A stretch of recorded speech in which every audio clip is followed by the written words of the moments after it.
The contributions of Puerto Rican veterans will receive new recognition on Memorial Day in the South End. To tell us what's planned is our guest, the president of the Puerto Rican Veterans Monument Square Association, Antonio Tony Molina. Thank you very much for being with us, Tony. Great to be here, Chris. First of all, for people who haven't taken notice yet, talk about the monument in the square in the South End. Chris, this is the first monument that was dedicated to Puerto Rican veterans in the nation. Here, in the mainland, we were the first to build a monument dedicated to Puerto Rican veterans.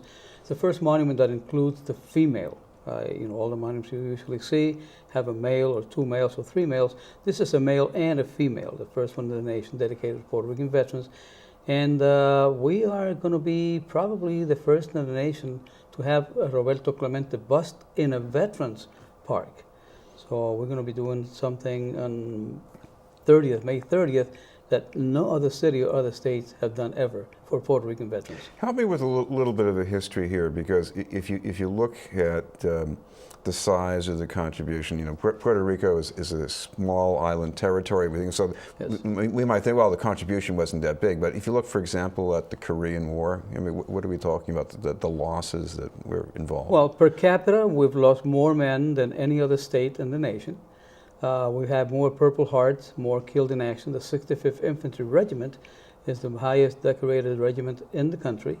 They just received the Congressional Gold Medal, finally, after 50 years of serving in Korea. So per capita, yeah, we've lost more men than any other state. If you know, Puerto Ricans have been involved in the U.S. Army since the Revolutionary War. So it's not that we joined when the Korean War. We've been here for more than 200 years. Well, talk about the statue, the representations, I should say, of Roberto Clemente, because I grew up with him thinking he's a baseball player. Later on, he became the humanitarian, but right, he's also the veteran.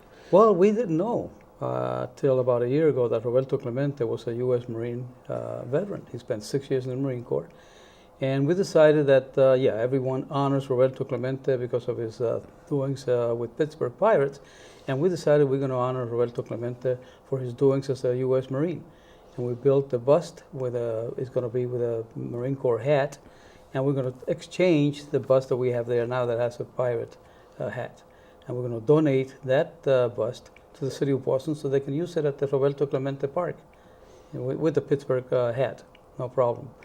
No problem at all. Let's talk about the whole location of the square, because it's very close to Via Victoria in the South End, but it's also on the main street, a big intersection, and I guess this really puts things on the map in a way. It is the best, for me, it is the best landmark in the city of Boston. It's right across from the Holy Cross Cathedral, next to the Blackstone School, corner of Washington Street and West Dedham.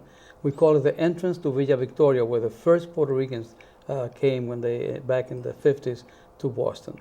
So we have a fantastic piece of land dedicated to Puerto Rican veterans, and we want to honor all veterans. But in our case, we are honoring Puerto Rican veterans because we feel that we've given everything that we should, to defend the country, and we're proud. We're proud. When people say to me, "Thank you for your service," I tell them, "Proud to have served. Do it all over again if I have to."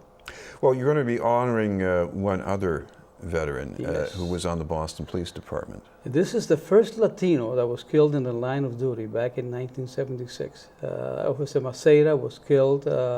He was shot in the throat, and he later on recouped from the shot. He ate a piece of chicken and choked and died. So I guess God wanted a police officer, a Vietnam veteran, up there with him. And he wasn't recognized until recently, 40 years later. They recognized that it was because of the shot he received in the throat. So he died in the line of duty. And we are going to be recognizing him. There's a couple of bricks that have been bought by the Latino Officers Association. We're going to be unveiling those bricks for this officer. I think his family is going to be there with us also.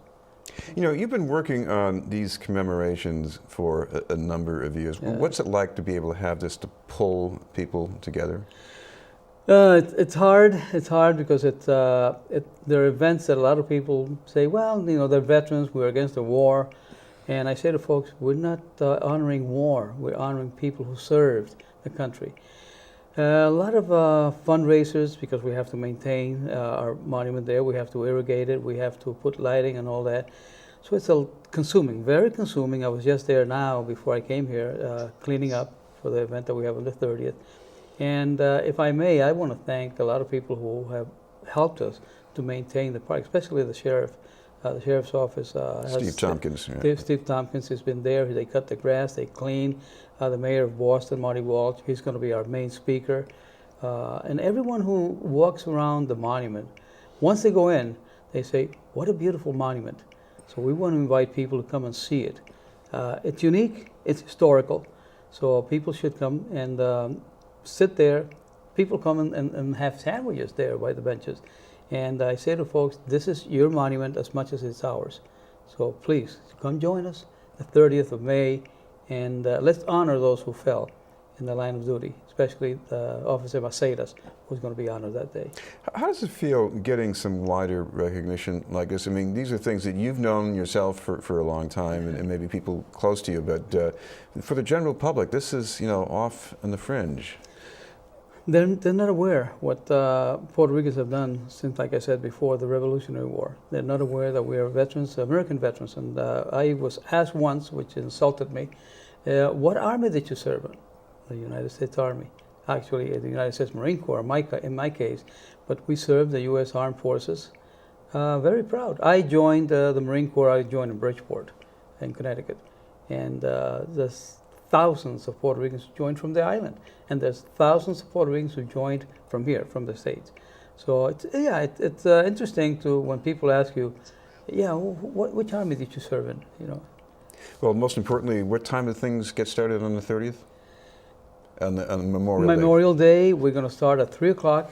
Our good mayor is going to be there by 3:30, the guest speaker. We're going to have the Secretary of Veteran Affairs, the Commissioner of Veteran Services for Boston, Jeffrey Sanchez, our state representative, and a few other politicians. Steve Tompkins, obviously, from the Sheriff's Office, Michelle Wu, who's going to be there, the City Council President, and a lot of politicians are going to join us, and most importantly, our people, our community.